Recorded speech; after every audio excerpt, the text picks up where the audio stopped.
Two things immediately come to mind.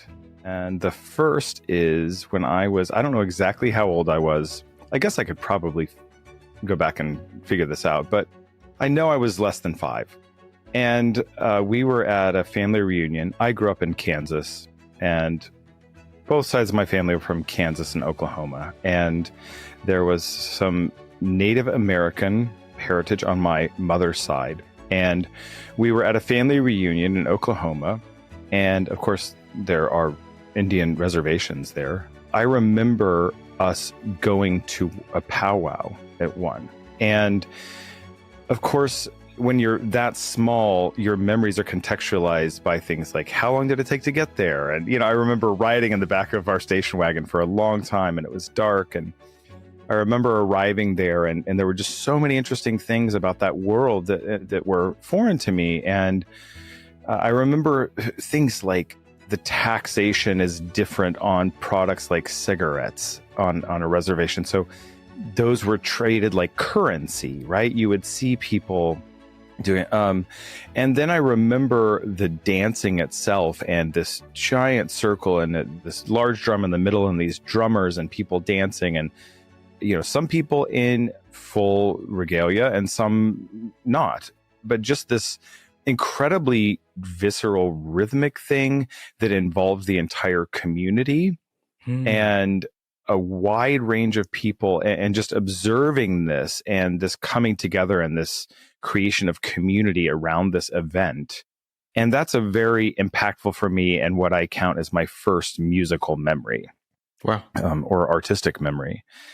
And then if I fast forward a little bit to one of the first times I heard an orchestra live, again, growing up in central Kansas, I was the epitome of what you might consider an underserved young musician. As when it came to classical music, my exposure was through radio and recordings. So I remember hearing the Wichita Symphony Orchestra for the first time, which was a couple hours away, and the closest professional orchestra, and them playing a piece called Scheherazade by Rimsky-Korsakov. And this is all based around a tale, a story. And so the concertmaster, for example, has these long extended solos that are setting context and that are telling the story. And then the orchestra is providing all of this color and beauty and intimate moments and moments of complete grandeur. And I don't remember what else was on that program, but I remember that vividly. And I remember even the solos of the concertmaster and feeling like I just entered this completely different world, a world unknown to me, this world of sonic life and range and depth that I had not experienced before. And I think that's what really began my obsession with the organism that is an orchestra. Wow. These are really fascinating examples, because in the first case, it seems like you're looking at how the power of music and perhaps even dance and so on to bind a community together, right? And it's that kind of integrative, transformative power. And the second one is it's a sort of a almost transportational ability, right? To take you to this other world. Are they different kinds of beauty? Do you see these as sort of as related in some way? Are they different kinds of aesthetic principles? Or what do you see as the heart of what makes these experiences beautiful, or where beauty lies in these forms here? The thing that strikes me, Brandon, when I look at those two examples side by side, is that they taught me different things, both beautiful, and that it's possible to relate to beauty in an experience in a variety of ways. And I was thinking about reflecting on this today, knowing we were speaking, and thinking about that different people find beauty in different elements of an experience. And even the same person might shift as they go through their life or their experience. And so, for example, the community aspect of the first example I gave is something that is really important to me and is a core tenet of why I do what I do. I believe that live performance is a gift, that it's a miracle. It happens once and it will never happen again. It requires risk. It requires a commitment not only on the part of the performers, but on the audience's side.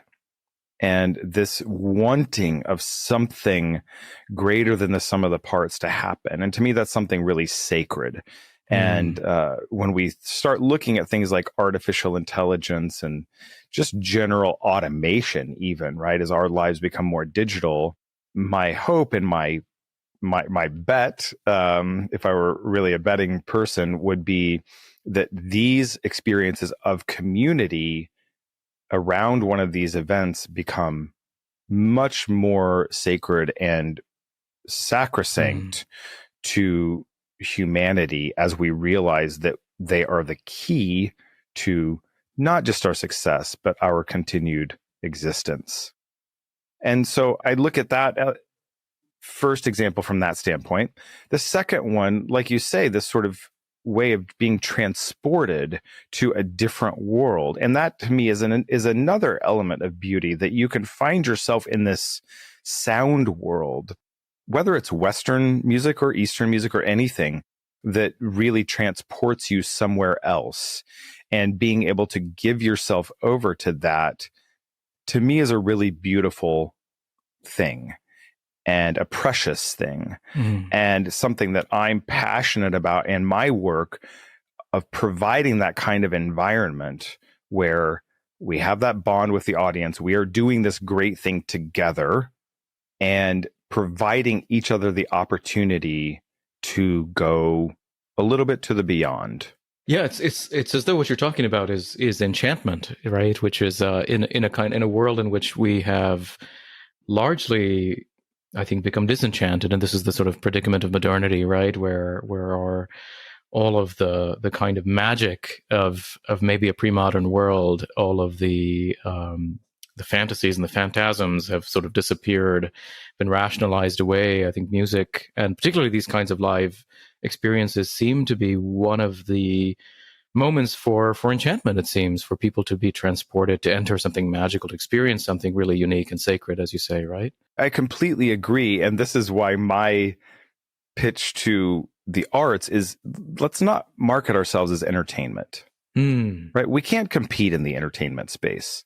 All of these streaming platforms are putting billions of dollars a year into content, and they can't even find singularity or distinction most of the time, right? Yeah. And so what I've been reflecting on lately is, what if art, live performance specifically in my case, was the antidote to modern entertainment?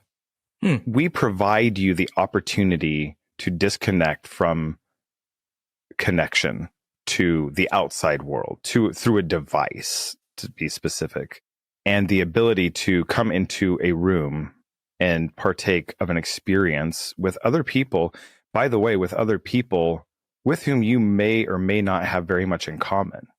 But the ability to have this connected experience, to me, if we're talking about beauty, that right there, the magic that happens there, that miracle, to me, is extraordinary beauty. Wow. Great. Well, talk about your childhood. I mean, were your parents musicians? Did you grow up in a musical environment? My parents were both amateur musicians and loved music. My father studied specifically singing through college, then went a different direction, but had a very beautiful voice. And so I remember hearing him sing a lot. And we went to a very, very small church when I was growing up, and they didn't have a choir all the time, but at Easter and Christmas, they would have a choir and do a cantata, and he would conduct that. And so I remember that. And then my mother could sit at the piano and read 4-part harmony and things like that. And I have 3 siblings, and we were all required to study piano plus another instrument. This was not at all with the idea that we would become professionals in any regard. Right. This was merely for edification and discipline, and all of the other things, coachability, work ethic, all of these things that you learn by studying a musical instrument and being accountable for it every week. Yeah. So it's something for which I'm forever grateful, whether I ended up being a musician or not. So we were doing that, and I studied piano, and then my second instrument was a whole bunch of other instruments. So I would just get curious about an instrument and sit down with it and go through the method books and get an elementary understanding. I'm not saying I gained any sort of great, proficiency in any of these, but a little bit of understanding and satiate my curiosity and then move on. So I did that, and I did not know, being in the small, rather sheltered central Kansas environment where I was also homeschooled. I did not really understand that there was a path to professional music making outside of education. And for me, I think that when I was telling you that story about hearing that professional orchestra for the first time, I was about 14 years old.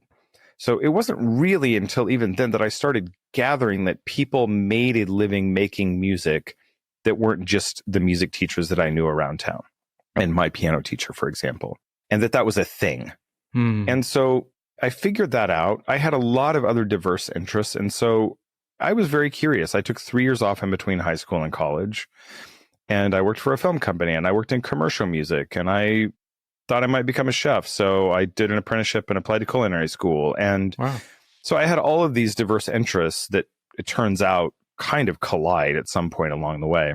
Then I really decided that what I wanted to do was to be making music. I'm not sure that I was entirely sure why, but other than it was something special for me that felt really important. So that began my journey into a profession as a musician. And I was a serious pianist and was pursuing that. And a couple things happened. Number one, I sustained an injury to my arm that really made it clear that physically I would not ever be able to manifest a career as a professional pianist. But what happened at the same time, around the same time, is I started learning that I disliked spending many, many hours a day by myself in a room with a largely inanimate object. Right. And that's not to talk shade about the piano. But I started realizing that I wanted to make music with other people, and that my greatest satisfaction in music making was when I was accompanying a singer or an instrumentalist, or playing in a chamber music group that I started, or playing in the jazz band, or these kind of, I loved that kind of music making. And that the collaborative part, that the collaborative part of that was what brought it to life for me. Then that kind of naturally led towards the conducting route, just out of curiosity at first, and then that curiosity turned into an obsession. Wow. What does that look like practically? Like, how do you go from being a musician who is working on piano to then becoming a conductor? I mean, is it credentialing? How do you actually get the experience to go in that direction? Credentialing can be part of it. I myself do not have a conducting degree, but those do exist, and of course can be very important for the journey for some. For me, it was about becoming the best musician possible. So once I decided I was interested in conducting, again, I'm at an undergrad institution in rural Kansas, and I just phoned up every professional conductor within 250 miles. And one of them answered the phone. His name was Joel Levine, and he, at that time, was the music director of the Oklahoma City Philharmonic. And he said, okay, yeah, I will mentor you. So here's what we're going to do. You're going to come down when we're rehearsing for concerts, and I'm going to put a chair in the middle of the orchestra, and you'll show up early, and we'll talk about scores, and you'll experience me rehearsing them with the orchestra. And that was a really formative time for me, because I saw what happened inside of a professional orchestra, or an orchestra at all, because when piano is your primary instrument, you don't spend all of your youth sitting in ensemble rehearsals. Yeah. And also, he really taught me what conducting was. And I remember very clearly our first meeting, he said a couple of things. Two of them in particular stuck with me. One, he said, people tend to think they see a conductor like a lawyer, and specifically like one in a movie, in a courtroom, who's making some passionate argument and then, objecting, and then has this incredible rebuttal to something. And that's how we see conductors, right? Because we see them in action. We see them on the podium and living the music, and it's very, can be very dramatic. But he said a conductor like a lawyer, spends at least 90% of their time studying. Like a lawyer, learning precedent and the modern application of that precedent. And, these things apply for me in historical practice and style throughout the centuries. And so these are very similar things. And he really imprinted that on me right away because he wanted me to have a clear understanding of what the actual job of a conductor is and what's required to take it on. That was a life-changing experience for me. And he and I are still in touch. He's retired now, but I still sometimes reach out to him with questions. What should I do about this? Or do you have any thoughts about this? And, this is 25 years later. Wow. That was my access into learning about conducting. And then I just was determined to be as great of a musician as I could be because I could see that knowing how to move your hands was not very much. Having a great conducting technique, meaning knowing how the gestural vocabulary, was not really enough if you didn't have something to say either in the head or the heart musically. And that was the most important thing that needs to come through in order to be an effective music maker. For me, it wasn't as much as credentialed as I just followed a path of extraordinary curiosity where I didn't take no for an answer. And I was just determined to do it. At that same first meeting, Joel Levine said to me, look, if you pick up a baton right now, I will tell you whether or not you're going to be a conductor. Meaning that if you look natural with the baton, the stick that we hold in your hand, I'll tell you whether or not you're going to be a conductor. And my reply was, I appreciate that, but it doesn't really matter what you would say because I would do it anyway. That's good. And I said it completely respectfully and probably a little naively. But I say that just to illustrate, I was just following something about which I was very curious and could not get enough knowledge and experience with. How would you describe that? What is at the heart of it? Because, I mean, if someone is playing a piano and they're trying to maybe express themselves or convey a certain kind of emotion through it or express fidelity to a certain piece, or what is it that you would characterize as the heart of, say, the aesthetic principle behind what a conductor is doing, right? What was it that you were yearning to make happen there? That's a good question. And in the beginning, I'm not sure that I exactly knew. If I'm being completely authentic about it, I think in the beginning, it was the pursuit of this craft, right? And of doing it. And then you learn how your gestures impact the ensemble. And then it's not until later, for me anyway, that I started thinking about the finer points of sound. What am I trying to evoke from the ensemble? Because in the beginning, you're just getting your feet wet. And one of the big differences about becoming highly proficient or even virtuosic on an instrument like the piano or the violin or whatever is that those things are available to you for practice. Newsflash, there are not orchestras sitting around waiting for young conductors to practice on them. Right. And so when you're a young conductor, you have to improve exponentially every time you're on the podium because that's how you win more opportunity. And so for me in the beginning, it's just craft in there, in the mix, learning as you go every second, taking in what's happening. What do I want to happen? Are my gestures reflecting what I want to happen? What's the sound reflecting back to me, etc. And then I think as I matured into the career, then you start to think more specifically about how do I create a very specific sonic world? And that's something that now I spend a lot of time thinking about, most of the time thinking about. So, for example, at the Spoleto Festival this season, I'm conducting Mahler's Fifth Symphony, which is a gigantic work for a huge orchestra. And it's 70 some minutes long and really has the entire range of human emotion that you can imagine.